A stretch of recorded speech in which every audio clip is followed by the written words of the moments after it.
Papatya çayı, rezene, mecbur şu anlık bunlarla idare ediyoruz. Ihlamur hastalıkların öksürüğü ilacı belki ama çocuklara özellikle içirmek pek de kolay olmuyor. İşte onların da sevebileceği bir tarif hazırladık. Nasıl yaptık?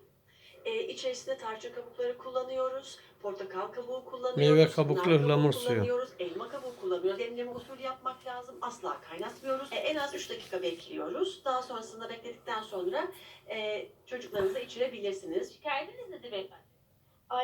Aylardır öksürüyorum, hiç geçmiyor. Uzmanlara göre zencefili sakız gibi çiğnemek öksürüğü anında kesiyor. Ama acı tadı nedeniyle bu şekilde tüketemeyenler bir macun haline de getirebilir.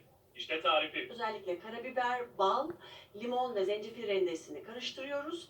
Yine çocuklara bu şekilde yedirdiğimiz takdirde boğaz enfeksiyonu Sesini biraz açar mısın? ve azalma görebilirler. Öksürükte de keza aynı Bende yok bir şekilde. şey. Orada şurada. Eğer içemiyorsa, bu şekilde yiyemiyorsa çocuğumuz o zaman sütün içerisine karıştırabiliriz. Bu karışımı yine bu bitki çayının içerisinde kullanabiliriz.